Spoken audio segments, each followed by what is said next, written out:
ఓం అజ్ఞానం తిమిరాంధస్య జ్ఞానాంజనశలాకయా చక్షురున్మిళితం येन తస్మై శ్రీగురవే నమః. శ్రీచైతన్యమనోభీష్టం స్థాపితం येन భూతలే స్వయం రూపకదా మह्यं దదాతి స్వపదాంతికం. వందేహం శ్రీగురో శ్రీయుతపదకమలం శ్రీగురూన్ వైష్ణవాంచ చ.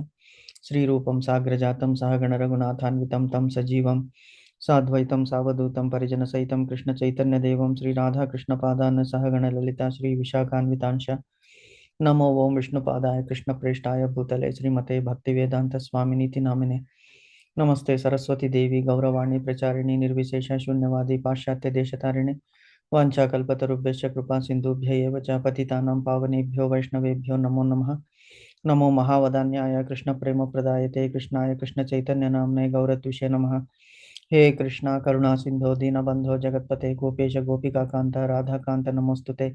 तप्त कांचन गौरांगी राधे वृंदावनेश्वरी वृषभानुसुते देवी प्रणमामि हरिप्रिये। नीलांचल निवासाय नित्याय परमात्मने बलभद्र सुभद्राय जगन्नाथाय ते नमः। जय श्री कृष्ण चैतन्य प्रभु नित्यानंद श्री अद्वैत गदाधर श्री वासादि गौर भक्त वृंद। हरे कृष्णा कृष्ण कृष्ण हरे हरे, हरे राम राम राम हरे हरे। एकं शास्त्रं देवकी पुत्र गीतम् एको देवो देवकी पुत्र एव च। एको मंत्रस्य तस्य नामानि यानि कर्मस्येकं तस्य देवस्य सेवा। हरे कृष्णा कृष्ण कृष्ण हरे हरे, हरे राम राम राम हरे हरे। हरे कृष्णा कृष्ण कृष्ण हरे हरे, हरे राम राम राम हरे हरे। हरे कृष्णा कृष्ण कृष्ण हरे हरे, हरे राम राम राम हरे हरे। हरे कृष्ण माताजी। माताजी हरे कृष्ण प्रभु। हरे कृष्ण माताजी, నిన్న మనం 4.31 డిస్కస్ చేసాం. 3.2 అనుకుంటాను. 4.32 3.2 ఓకే. సో ఒకసారి రీక్యాప్ చేద్దాం, ఏం డిస్కస్ చేసాము నిన్న అనేది ఒకసారి. ఏవం బహువిధ యజ్ఞ వితత బ్రాహ్మణో ముఖే కర్మజాన్ విద్ధి తాన్ సర్వాన్ ఏవం జ్ఞాత్మ విమోక్షసే అని భగవంతుడు అంటున్నాడు అర్జునునితో. అంటే ఏమిటి, ఏ విధంగా అయితే అంటే వివిధ రకాలైనటువంటి యజ్ఞాల గురించి చెప్తున్నాడు భగవంతుడు. ఫస్ట్ మన భగవద్గీతలో ఫస్ట్ చాప్టర్ ఏమిటంటే అర్జున విషాద యోగం. సో అర్జున విషాద యోగం అర్జునుని నిమిత్త మాత్రంగా చేసుకుని భగవంతుడు మనకి ఈ భగవద్గీతని ఉపదేశిస్తున్నాడు. అంటే this is a manual for life. మన బుక్ ఆఫ్ ఇన్స్ట్రక్షన్స్ అని ఉంటుంది కదా, మన మాన్యువల్. అంటే ఏదైనా ఒక టీవీ కొన్నామో, ఫ్రిడ్జ్ కొన్నామో, ఆర్ ఎయిర్ కండిషనర్ కొన్నామో, ఏదో ఒక ఎలక్ట్రానిక్ ఐటమ్ కొంటే దాంతోపాటు ఒక పుస్తకం వస్తుంది. ఆ పుస్తకంలో ఎలా చేయాలి, ఏం చేయకూడదు అనేటువంటిది చెప్తారు. సో అటువంటి పుస్తకమే ఈ భగవద్గీత మన జీవితం గురించి, జీవితాన్ని ఉద్ధరించుకోవడానికి. సో ఈ లోకంలో మాముపేత్య పునర్జన్మ దుఃఖాలయం అశాశ్వతం నాప్నువంతి మహాత్మానం సంసిద్ధిం పరమాంగత అని భగవంతుడే చెప్పి ఉన్నాడు భగవద్గీతలో. అంటే ఎవరైతే నన్ను ఆశ్రయిస్తారో, ఇది ఎక్కడ, ఎస్పెషలీ ఈ దుఃఖాలయం అంటే మన ఈ మర్త్యలోకమైనటువంటి భూలోకంలో ఇది దుఃఖాలయం అని.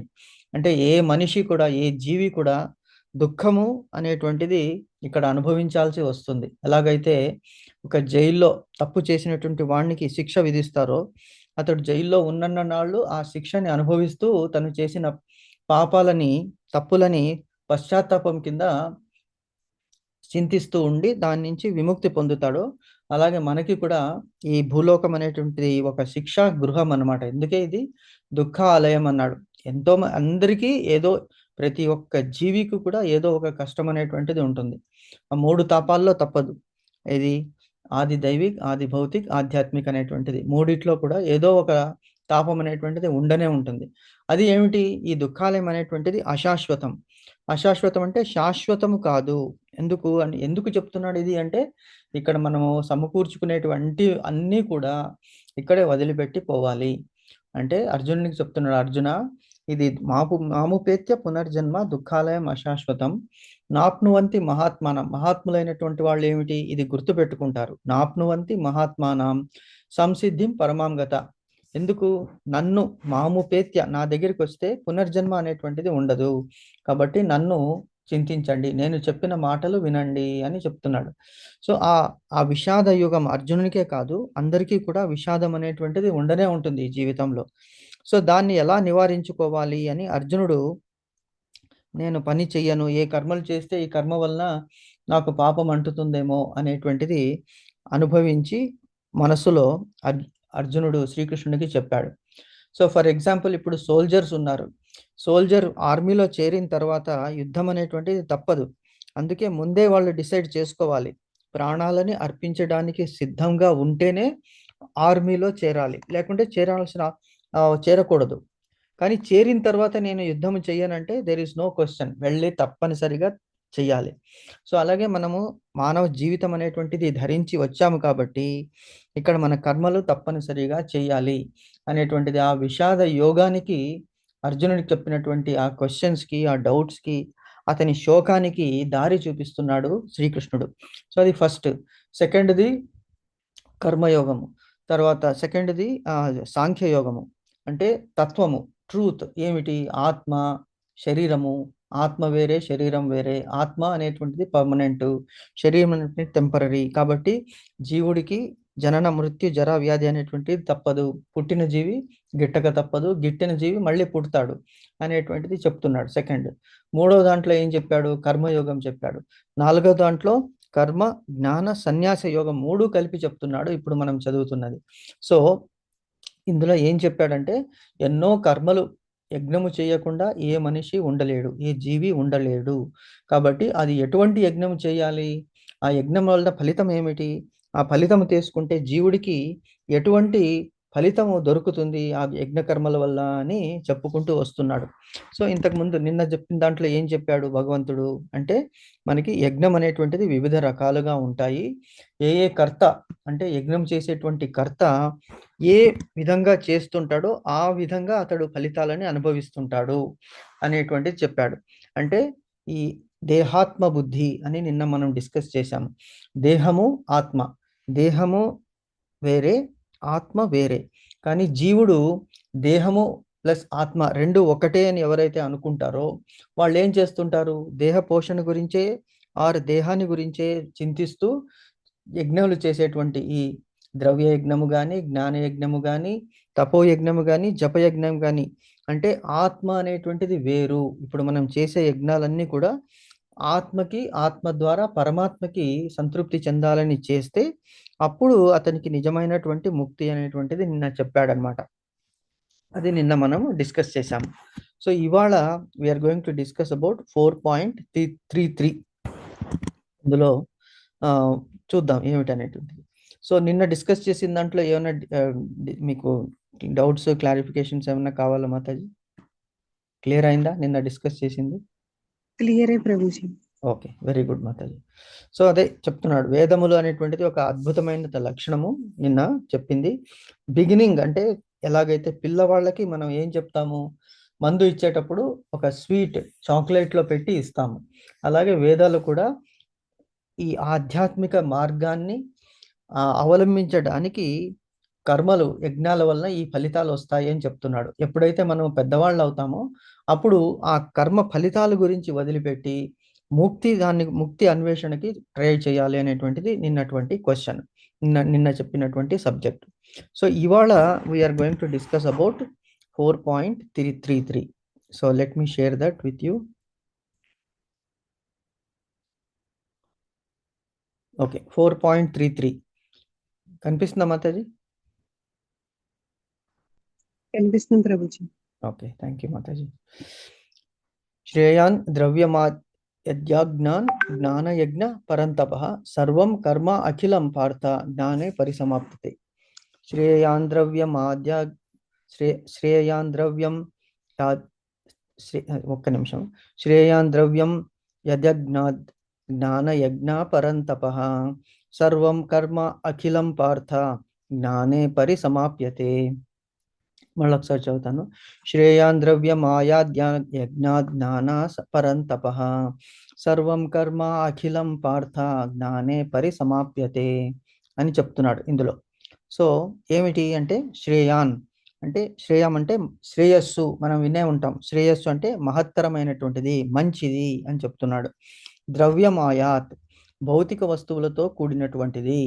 ద్రవ్యం అంటే డబ్బులు, భౌతిక వస్తువులు. మోస్ట్లీ ఈ ధర్మము, అర్థము, కామము, మోక్షం అనే దాంట్లో అర్థము కింద వస్తుంది, సెకండ్ పురుషార్థము. నెక్స్ట్ యజ్ఞాత్ యజ్ఞము కంటేను. జ్ఞానయజ్ఞము జ్ఞానయజ్ఞ అంటే జ్ఞానయజ్ఞము. పరంతప శత్రువులను జయించువాడా అని అర్జునునికి బోధిస్తున్నాడు. శ్రీకృష్ణుడు అడ్రస్ చేస్తున్నాడు, అర్జునుని పిలుస్తున్నాడు పరంతప అని. సర్వం కర్మ అంటే అన్ని కర్మలు, అఖిలం సమస్తమును, పార్థ అంటే పృథా కుమారుడా, పార్థ అంటే పృథ్వీ కుమారుడు, పృథ అంటే కుంతిదేవికి పృథ అనేటువంటి పేరు అన్నమాట, పృథ్వీ, పృథా కుమారుడా అని అడ్రస్ చేస్తున్నాడు. తర్వాత జ్ఞానే జ్ఞానములో, పరిసమాప్యతే పరిసమాప్తి చెందును అంటే ఒక్కొక్క వర్డ్కి మనము మీనింగ్ తెలుసుకుంటే మనం ఈజీగా అండర్స్టాండ్ చేసుకోవచ్చు అనమాట శ్లోకాలు. సో శ్రేయాన్ ఇక్కడ ఏమంటున్నాడు, ఓ పరంతప, జ్ఞానయజ్ఞము ద్రవ్యయజ్ఞము కంటేను మహత్తరమైనది. చాలా ఇంపార్టెంట్ పాయింట్ మాతాజీ. జ్ఞానయజ్ఞము ద్రవ్యయజ్ఞము కంటేను మహత్తరమైనది. ఇప్పుడు మనం చేస్తున్నది ఏమిటయ్యా అంటే జ్ఞానయజ్ఞం. సో ఈ జ్ఞానయజ్ఞము దేనికంటే ఎక్కువ మంచిది అంటే ద్రవ్యయజ్ఞము కంటే మంచిది. ద్రవ్యయజ్ఞం అంటే ఏమిటి, డబ్బులు ఖర్చు పెట్టేటువంటిది, డబ్బులు దానంగా ఇవ్వడం. సో డబ్బులు దానంగా ఇవ్వడానికంటే మహత్తరమైనది ఏమిటంటే జ్ఞానయజ్ఞం అంటున్నాడు. చాలా ఇంపార్టెంట్ పాయింట్. ఎందుకంటే అందరి వద్ద అంత డబ్బులు ఇవ్వడానికి ఉండకపోవచ్చు. మరి వాళ్ళకి ఎలాగా యజ్ఞం, ఏమి యజ్ఞం చేయాలి అంటే జ్ఞానయజ్ఞము చేయాలి. జ్ఞానయజ్ఞం అంటే బోధించడము అవ్వచ్చు, ఆర్ పఠించడం అవ్వచ్చు, ఆర్ వినడము కూడా ఒక జ్ఞానయజ్ఞం కిందనే అవుతుంది. సో ద్రవ్యయజ్ఞము కంటేను మహత్తరమైనది ఏమిటి, జ్ఞానయజ్ఞము. పరంతప అని ఎందుకు అడ్రస్ చేస్తున్నాడు, తప అంటే తపించేసేటువంటిది అంటే కాల్చేటువంటిది, పరం అంటే పర అంటే పరం తప అంటే ఎదుటి వాళ్ళని, శత్రువులని. పరంతప సాంస్క్రిట్లో ఒక్కొక్క వర్డ్కి ఒక 10-12 మీనింగ్స్ ఉంటాయి. సో పర అంటే శ్రేష్టమైనది అంటే కూడా వస్తుంది, పరమాత్మ, ఆత్మ పరమాత్మ. కానీ ఇక్కడ ఏమిటి వస్తుంది, పరంతప, పర తను పరవాడు అంటే వేరే వాళ్ళు అంటే శత్రువులు. సో శత్రువులని దహింప చేసేటువంటి వాడా. ఇది ఎందుకు ఇక్కడ వర్డ్ వాడాడు అంటే నీలో ఉన్నటువంటి అజ్ఞానాన్ని నువ్వు దహింప చేసుకోవాలి అంటే జ్ఞానయజ్ఞము ద్వారా. అంటే నేను చెప్తున్నాను ఇప్పుడు, నేను నీకు ఉపదేశించేటువంటి ఈ జ్ఞానం వలన నీలో ఉన్నటువంటి డౌట్స్ అనేటువంటి శత్రువుని తప్పింప చేయాలి, కాల్చి పడేవేయాలి అని చెప్తున్నాడు. అందుకే పరంతప అని అడ్రస్ చేశాడు. జ్ఞానయజ్ఞము ద్రవ్యం యజ్ఞము కంటేను మహత్తరమైనది. కాబట్టి మనము చింతించాల్సిన అవసరం లేదు. పేదవాడు ఎలాగా జ్ఞానాన్ని సంపాదిస్తాడు, ఎందుకంటే జ్ఞానం అంటే తత్వము, భగవంతుని గుణము, రూపము, నామము, లీలలు, ఇవి జ్ఞానము కింద వస్తాయన్నమాట. తెలుసుకోవడం, భగవంతుడు చేసేటువంటి మహత్తరమైనటువంటి కార్యాలు. ఈ సృష్టి చేశాడు భగవంతుడు అంటే కొంతమంది నమ్మరు. ఏమిటి, దానంతట అవే ఉన్నాయి ప్లానెట్స్, దానంతట అవే సూర్యచంద్రులు ఉన్నారు, ఎవరు చూశారు అతను చేశాడు అనేటువంటిది కొంతమంది నాస్తికులు అడుగుతుంటారు. కానీ ఇప్పుడు మనం షాపుకి వెళ్ళి ఒక టాయ్ కొంటాం. టాయ్ కొన్నప్పుడు ఆ టాయ్ ఎలా పనిచేస్తుంది, ఒక బొమ్మ ఎలా పనిచేస్తుంది, ఒక గడియారం ఉంది, ఆ గడియారం అదంతటదే మ్యానుఫ్యాక్చర్ అయ్యిందా, ఎవరో దాన్ని చేశారు. ట్రైన్ ఉన్నది, ట్రైన్ ఎలా వెళ్తుంది, ట్రైన్లో ఉన్నటువంటి ఆ డ్రైవర్ ఏం చేస్తున్నాడు, ఆ ఇంజిన్లో అతను నడిపిస్తున్నాడు ఆ ఇంజిన్. అలాగే కారులో ఉన్నటువంటి డ్రైవర్. సో ఇలాగా అంటే there is a driving force behind everything. So ఈ ప్రపంచాన్ని, ఈ విశ్వాన్ని కూడా డ్రైవ్ చేసేటువంటి వాడు తను. హాయిగా శేషశాయిపై పౌలిస్తున్నాడు భగవంతుడు. అంటే నిశ్చింతగా, he knows that nothing will go wrong.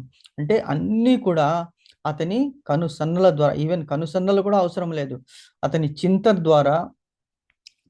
ద్వారా నడిచిపోతూ ఉంటాయన్నమాట. కాబట్టి అతడు అంత శాంతిగా, అందుకే సచ్చిదానంద స్వరూపుడు భగవంతుడు. కాబట్టి అది మనం అర్థం చేసుకోవాలి. సో జ్ఞానం అనేటువంటిది తెలుసుకుంటే ఎటువంటి వాడైనా కూడా, బ్రాహ్మణుడు ఉండొచ్చు, వేదాలు తెలుసుకుని ఉండొచ్చు, కానీ తత్వజ్ఞానము తెలియకపోతే, తెలిసినా అనుసరించకపోతే, వినడం. అందుకే అన్నారు we should practice what we preach. అంటే మనము చెప్పడం ఒక్కటే కాదు, ఆచరణలో కూడా అది అనుసరించి చూపించాలి. అప్పుడే they will become the role model. అందుకే కృష్ణుడు తన కృష్ణావతారంలో తను ఫస్ట్ చేసి తర్వాత చెప్పాడు. అదే అంటే ఆచరించి చూపించాడు ఎలాగుండాలి అంటే. నేను ఒకసారి నారద మహర్షి కృష్ణునికి పరీక్ష పెడదామని వెళ్ళాడు. 16,108 అంటే భార్యలు అతనికి ఉన్నారు. అంటే అంతమందితోనూ అతను ఎలాగా అందరినీ సంతృప్తి పరుస్తున్నాడు చూద్దామని ఆశ్చర్యం వేసింది నారద మహర్షికి. సో ఒక ఇంటికి వెళ్ళినప్పుడు ఉదయాన్నే అతడు బ్రాహ్మీ ముహూర్తంలో లేచి సంధ్యావందనాలు పూర్తి చేసుకుని ధ్యానంలో కూర్చున్నాడు.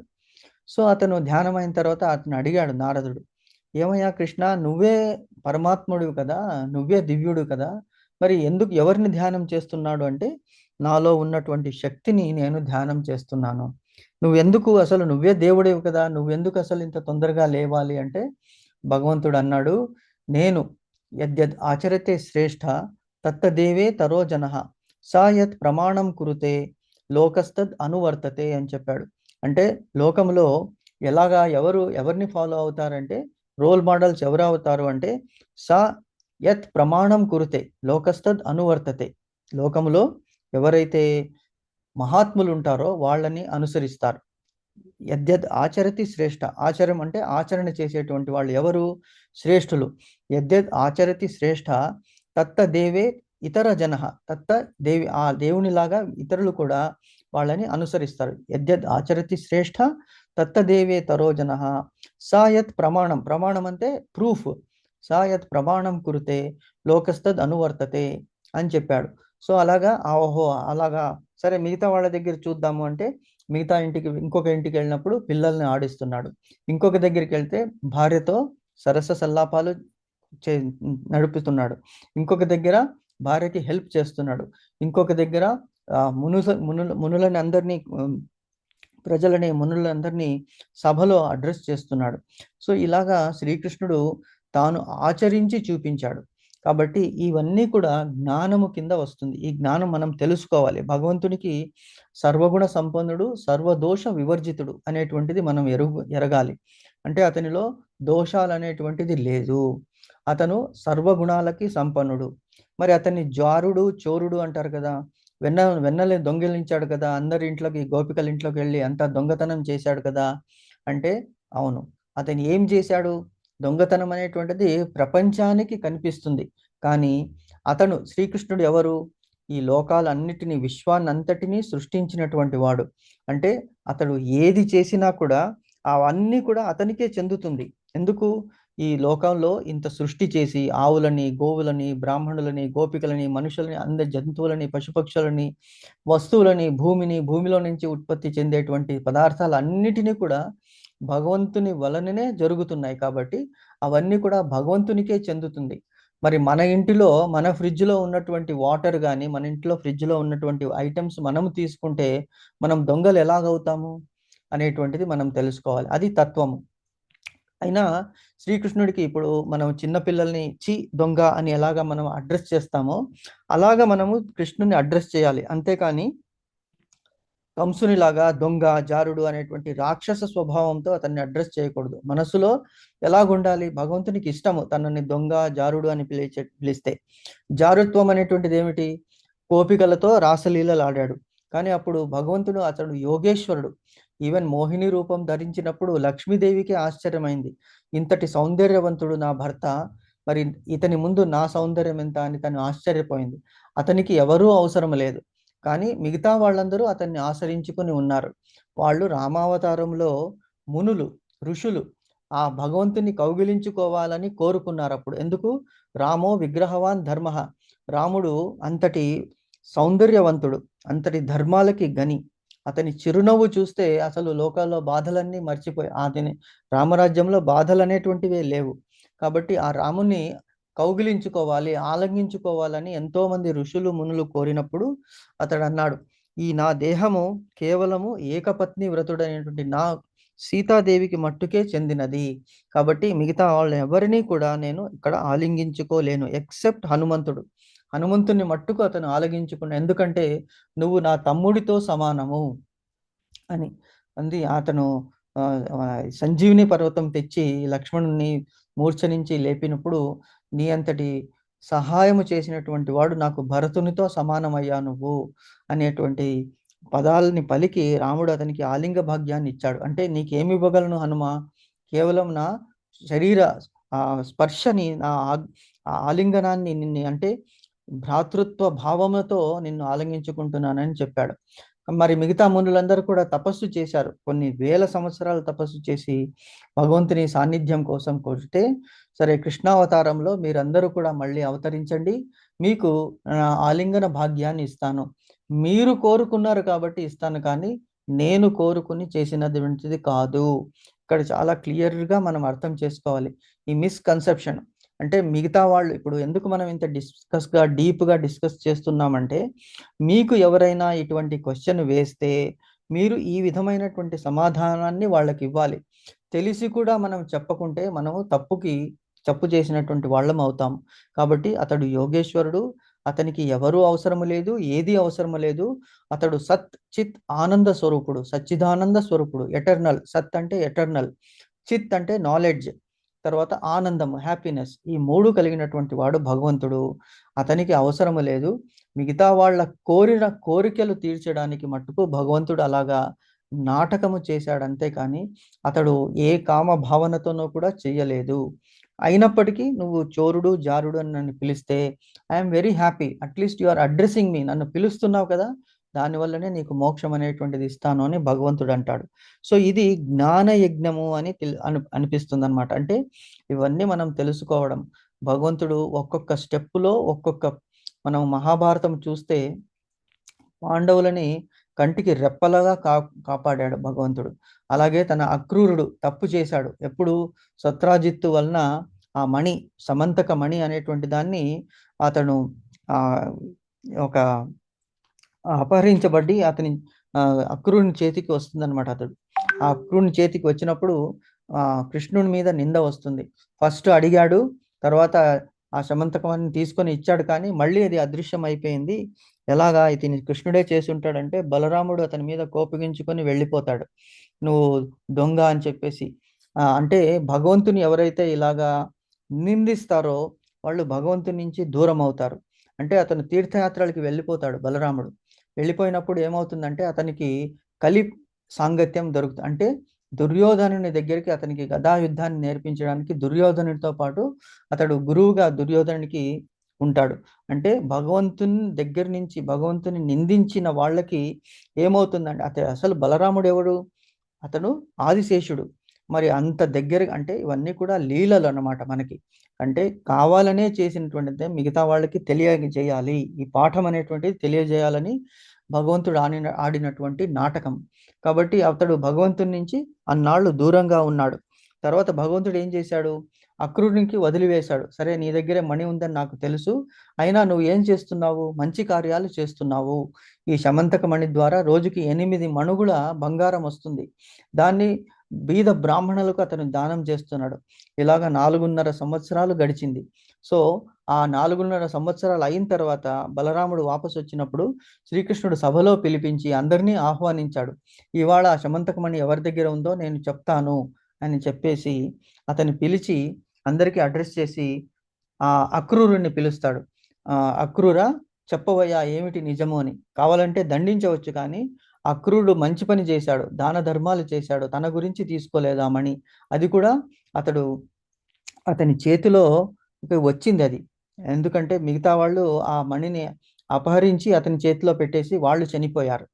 సో అప్పుడు అక్రూరుడు ఏం చేశాడంటే సభలో వచ్చి ఒప్పుకున్నాడు, ఈ మణి నా దగ్గరే ఉన్నది, ఇన్నాళ్ళు ఈ మణి ద్వారా నేను చాలా మంది బీద బ్రాహ్మణులకు దాన ధర్మాలు చేశాను, ఇప్పుడు ఈ మణిని అసలు మీకు అప్పగించేస్తున్నానని సభలో శ్రీకృష్ణునికి అప్పగించాడనమాట.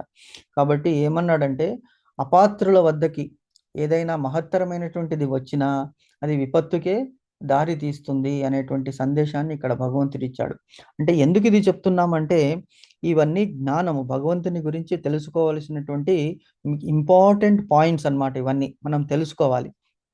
సో ద్రవ్య యజ్ఞము కంటే, అంటే అతడు చేసిన దానము మంచిదే, కానీ దానికంటే ఏమిటి, భగవంతుని గురించి, భగవంతునికి నింద వచ్చిందని తెలిసినప్పుడు వెంటనే దాన్ని తీసుకొచ్చి అతనికి ఇవ్వాల్సింది వచ్చింది. సో ఇలాగ కలి యొక్క ప్రభావం అందరి మీద ఉంటుంది. ఆ కలి ప్రభావాన్ని మనం దూరం చేసుకోవాలంటే భగవంతుని సాంగత్యము, భగవంతుని లీలలు, భగవంతుని రూపము, భగవంతుని నామము, భగవంతుని యొక్క మహిమలను గురించి మనం ఎప్పుడూ డిస్కస్ చేస్తూ ఉండాలన్నమాట. అట్లీస్ట్ మనము పాఠము మనంతట మనము అయినా చదవడానికి ఆర్ వినడానికి కృషి చెయ్యాలి అని చెప్తున్నాడు అనమాట. సో ఓ పార్థ అంటే పృథివీ కుమారుడు, పృథ అంటే కుంతీదేవి, కుంతీదేవి కుమారుడా, కర్మయజ్ఞములన్నీ అంత్యమున దివ్య జ్ఞానములోనే పరిసమాప్తి చెందును. కర్మయజ్ఞాలు అంటే ఇప్పుడు మనం చేసే కర్మలన్నీ కూడా ద్రవ్యయజ్ఞము కానీ, తపస్సు అంటే హోమము చేయడము కానీ, తర్వాత జపము చేయడము కానీ, తర్వాత ఈ జ్ఞాన అర్జనం కూడా అన్నీ కూడా ఏమవుతుంది అంటే భగవంతుని దివ్య జ్ఞానం తెలుసుకోవడానికి. అంటే దివ్య జ్ఞానం అంటే ఏమిటి? భగవంతుని దర్శనం అవుతుంది. హృదయంలో ఒక మెరుపు మెరిసినంత టైం కూడా ఇంకా తక్కువే ఉంటుంది. అంతటి ఆ టైంలో భగవంతుని దివ్య స్వరూపము మనకి కనిపిస్తుంది అనమాట. ఎవరికైతే అది కనిపిస్తుందో వాళ్ళకి మోక్షం అనేటువంటిది తప్పనిసరిగా వస్తుంది అనేటువంటిది ఇక్కడ చెప్తున్నాడు. సో ఆ దివ్య, that is the ultimate aim of our life అని ఇక్కడ భగవంతుడు చెప్తున్నాడు అనమాట. Okay, now let us look at భాష్యం చదువుతాం. పరిపూర్ణ జ్ఞానస్థితిని పొంది దానితో భౌతిక క్లేశాల నుంచి విముక్తిని సాధించి చివరకు భగవత్ ప్రేమతో కూడిన భగవత్ సేవలో కృష్ణ చైతన్యంలో నెలకొలటే యజ్ఞాల అన్నిటి ముఖ్యోద్దేశము. అందుకే మనకి శ్రీకృష్ణ భావనామృతంలో ఇది చెప్తున్నారు. ఏమిటి? పరిపూర్ణ జ్ఞాన స్థితిని పొంది. జ్ఞానం అంటే నాలెడ్జ్, పరిపూర్ణ జ్ఞానం అంటే సంపూర్ణమైనటువంటి జ్ఞానము. అది ఎక్కడ చెప్పారు? మన హిందూ మతాల్లో ఎన్నో వేదాలు ఉన్నాయి, వేదాంత సూత్రాలు ఉన్నాయి, ఉపనిషత్తులు ఉన్నాయి, అలాగే ఎన్నో పురాణాలు ఉన్నాయి. ఇవన్నీ మనకి చదవడానికి ఈ జీవిత కాలం సరిపోదు. ఫస్ట్ ఆఫ్ ఆల్ చదవాలి అనేటువంటి జిజ్ఞాస కలగడమే చాలా తక్కువ. ఆ కలిగినప్పుడు కూడా మనం ఉన్న టైంలో కూడా మనం ఆ జిజ్ఞాస ఉన్నా కూడా ఆ మాయ ద్వారా మనము ఎక్కడెక్కడికో డైవర్ట్ అయిపోతాం అన్నమాట. కానీ అన్ని చదవడానికి టైం లేదు కాబట్టి ఇక్కడ మనకి కృష్ణ భావనామృతంలో ఏం చేశారు అంటే కేవలం 2 చదవండి, రెండు పుస్తకాలు చదవండి. ఒకటి భగవద్గీత, ఒకటి శ్రీమద్ భాగవతము. భగవద్గీతలో మన జీవితాన్ని ఎలాగ మనం నిర్వహించుకోవాలి అనేటువంటిది చెప్తాడు భగవంతుడు. భాగవతంలో, శ్రీమద్ భాగవతంలో ఏం చెప్తారు అంటే భగవంతుని యొక్క భగవంతుని భక్తుల యొక్క మహిమలు, భక్తులు భగవంతుని స్తుతించి ముక్తి పొందినటువంటి లీలలు అందులో చెప్పినందువలన మనకి భక్తి భావం ఏర్పడుతుంది. భక్తి భావం ఏర్పడడము చాలా ఇంపార్టెంట్. ఎప్పుడైతే భక్తి భావంతో మనము జ్ఞానముతో కర్మలు చేస్తామో అప్పుడు మన జీవితానికి ఒక ఏమిటి పరిపూర్ణత అనేటువంటిది వస్తుందని చెప్తున్నాడు. సో పరిపూర్ణ జ్ఞానము, భగవద్గీత, భాగవతం ఈ 2 చదివితే చాలు. దానివలన ఏమవుతుంది? భౌతిక క్లేశాల నుండి విముక్తి పొందిస్తారు. చాలా చాలా ఇంపార్టెంట్ పాయింట్. ఎందుకంటే ఇప్పుడు మనము భౌతిక క్లేశాలు 3 ఉన్నాయి. ఆది దైవిక్, ఆది భౌతిక్, ఆధ్యాత్మిక్. ప్రతి ఒక్క మనిషికి కూడా ఏదో ఒక క్లేశము పొద్దున్న లేచినప్పటి నుంచి పడుకునేంత వరకు అని ఎందుకు చెప్తున్నాము అంటే పడుకున్న తర్వాత మనకి మన దేహం మీద, మన బుద్ధి మీద, మన యాక్షన్స్ మీద మన కంట్రోల్ ఉండదు. We go into subconscious మైండ్లో మనకి స్వప్నావస్థ అంటాం. అది స్వప్నావస్థ కూడా కొంతకాలము అంటే అర్ధ సమాధి స్థితి కూడా ఉండదు అక్కడ. మనకి పూర్తి సమాధి స్థితి అనేటువంటిది కేవలం 2-3 గంటలే వస్తాయి నిద్ర. మిగతావంతా మేలుకో ఉంటాము, సౌండ్ వినిపిస్తూనే ఉంటుంది. కానీ డీప్ స్లీప్లో ఎంత సౌండ్ వినిపించినప్పటికీ కూడా మనకి అది మన దేహము రియాక్ట్ అవ్వదన్నమాట. అది ఎందుకంటే ఆ క్లేశాలు ఆ నిద్ర టైంలో మట్టుకే మనల్ నుంచి దూరంగా ఉంటాయి. అందుకే నిద్ర అనేటువంటిది మనిషికి భగవంతుడు ఇచ్చినటువంటి ఒక వరము. అలాగే మరపు అంటే ఫర్గెట్ఫుల్నెస్ అనేటువంటిది కూడా భగవంతుని ఇచ్చినటువంటి ఒక వరము. లేకపోతే ఎన్ని క్లేశాలు, ఎన్ని బాధలు మనసు అసలు తట్టుకోవడానికి మనకి కుదరదన్నమాట. మరి ఈ క్లేశాల నుంచి బయటికి పొందాలి అంటే పరిపూర్ణమైనటువంటి జ్ఞానాన్ని మనం సంపాదించాలి. అంటే ఎలాగా? పరిపూర్ణ జ్ఞానం అనేటువంటిది ఏమిటి? నాహం కర్త హరికర్త. ఫస్ట్ పాయింట్ అంటే చేయడము నేను కాదు, చేసేవాడిని నేను కాదు, చేసేటువంటి కర్మలు నేను కాదు, నా అది అవన్నీ భగవంతుడు కూడా చేయిస్తున్నాడు. తేన వినా తృణమపి నా చలతి, అంటే నీవు తప్ప, నీ ఆజ్ఞ తప్ప తృణం అంటే గడ్డిపోచ, గడ్డిపోచ ఊగాలి అంటే భగవంతుని యొక్క ఆ అనుజ్ఞ కావాలి, ఆజ్ఞ కావాలి. సో కాబట్టి త్రేణ వినా తృణమపి నా చలతి, నువ్వు తప్ప, నీ ఆజ్ఞ తప్ప మిగతావి ఏ పని ఎవరు కూడా చెయ్యదు. తర్వాత ఇంకోటి ఏమిటి, ఈశ్వరో పరమో కృష్ణ సచ్చిదానంద విగ్రహ అనాదిర్ ఆదిర్ గోవింద సర్వకారణ కారణం. సో ఈశ్వరుడైనటువంటి శ్రీకృష్ణుడు పరమేశ్వరుడు, అతను ఏమిటి, అన్ని కారణాలకి కారణము, అంటే ప్రతి ఒక్క పనికి అతని వల్లనే జరుగుతున్నది అనేటువంటిది పరిపూర్ణ జ్ఞానం అనేటువంటిది వస్తుంది. అప్పుడు అది సాధించినప్పుడు ఏమవుతుంది, ఈ క్లేశాల నుంచి విముక్తి పొందుతాం మనం. ఈ క్లేశాలు, బాధలు ఇవన్నీ టెంపరరీ, సుఖం తర్వాత దుఃఖము, దుఃఖము తర్వాత సుఖము ఉంటుంది. అందుకే అంటున్నాడు, సుఖమైనా ఉండని, దుఃఖమైనా ఉండని, ఎప్పుడు నువ్వు నాతో ఉండు కృష్ణ. సుఖవాగలి బహు దుఃఖవాగలి సఖ నీనారగ్గిరో పాండురంగ అని ఒక సాంగ్ ఉన్నది. సుఖమైనా కానీ దుఃఖమైనా కానీ సఖుడవు, అంటే ఎలాగ అర్జునుడికి సఖుడు ఫ్రెండ్ అయి ఉన్నాడు అర్జునుడికి శ్రీకృష్ణుడు, అలాగ నువ్వు నాతో ఉండు. అలాగే కుంతిదేవి కూడా అంటుంది కదా, ఏమిటి, కృష్ణాయ వాసుదేవాయ హరయే పరమాత్మనే ప్రణత క్లేశనాశాయ గోవిందాయ నమో నమః. ఈ శ్లోకం అనేటువంటిది మనం బైహార్ట్ చేసేయాలి. కృష్ణాయ వాసుదేవాయ హరయే పరమాత్మనే, హరయే అంటే అన్ని హరించేస్తాడు అతను. కృష్ణాయ వాసుదేవాయ, వాసుదేవుని కుమారుడు, కృష్ణాయ వాసుదేవాయ హరయే పరమాత్మనే, ఆత్మకి మించినటువంటి వాడు పరమాత్మ. కృష్ణాయ వాసుదేవాయ హరయే పరమాత్మనే ప్రణత క్లేశనాశాయ, ప్రణత అంటే నమస్కరిస్తున్నాను, క్లేశనాశాయ, క్లేశం అనేటువంటిది నాశనం చేయవయ్యా కృష్ణ. ప్రణత క్లేశనాశాయ గోవిందాయ, మొత్తం నీకే అర్పించేశాను. గోవింద అంటాం కదా, అంటే ఏమిటి, ఎందుకు అలాగా అంటున్నాం, గోవింద అని ఎందుకు అంటున్నాం అంటే, గో అంటే గోవు అనే వస్తుంది, గో అంటే శరీరం వస్తుంది, శరీరము ఆత్మ, శరీరంలో ఉన్నది కాబట్టి ఆత్మ మొత్తం నీకే అర్పించేస్తున్నాము. అందుకే అతనికి హృషికేశుడు అని కూడా పేరు అనమాట. గోవిందాయ నమో నమః. ఈ శ్లోకాన్ని గనక మనం ఎటువంటి క్లేశం ఉన్నప్పుడు పఠిస్తే మనకి ఆ క్లేశాలు పటాపంచం అవుతాయి. అంటే ఇందులో భగవంతుని వేడుకున్న స్వామి కార్యము ఉన్నది, స్వకార్యము ఉన్నది. కాబట్టి ఆ ముక్తిని మనము సాధిస్తాము. అప్పుడు ఏమవుతుంది, చివరకు అన్ని క్లేశాలు పోయాయనుకోండి, ఇప్పుడు మనకి ఏదైనా క్లేశ బాధ ఉందనుకోండి, ఆ బాధ వలన ఏమవుతుందంటే మనము సరిగ్గా భగవంతుని ధ్యానించలేము. అందుకే భగవంతుడు అంటాడు, బాధ ఉందని చెప్పి నన్ను మరవద్దు, జస్ట్ నన్ను తలుచుకో, ఆ బాధలని ఆ బాధల్ని నీ నుంచి దూరం చేస్తాను అని భగవంతుడు అంటాడు. కానీ మనకు ఆ బాధల వలన ఏమవుతుందంటే, మనం మానవ మాత్రులము, మనం తట్టుకోలేము.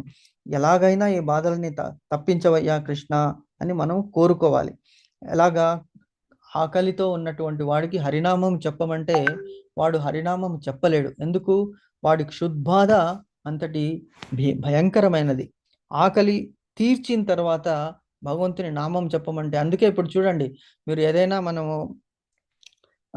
ఒక సమారాధనకి వెళ్ళాము, ఎక్కడైనా ఒక ఫంక్షన్ చెప్తున్నామంటే ఫస్ట్ భోజనం చేసే ముందు ఏమంటాము, శ్రీమద్ రమారమణ గోవింద గోవింద అని భోజనం స్టార్ట్ చేస్తాము.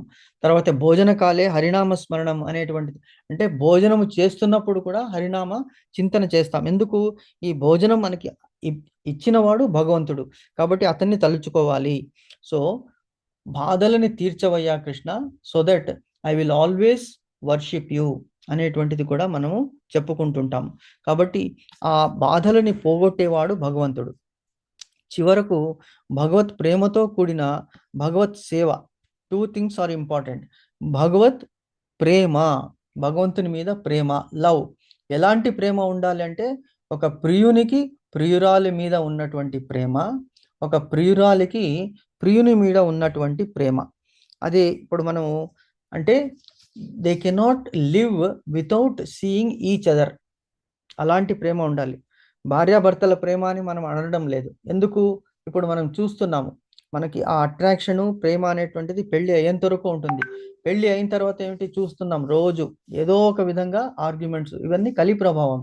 కానీ అది లవర్స్ మీద ఉందా అంటే లవర్స్ మీద అది ఉండదు. ఎందుకు అంటే వాళ్ళలో అటువంటి గాఢమైనటువంటి ప్రేమ అనేటువంటిది ఉంటుంది.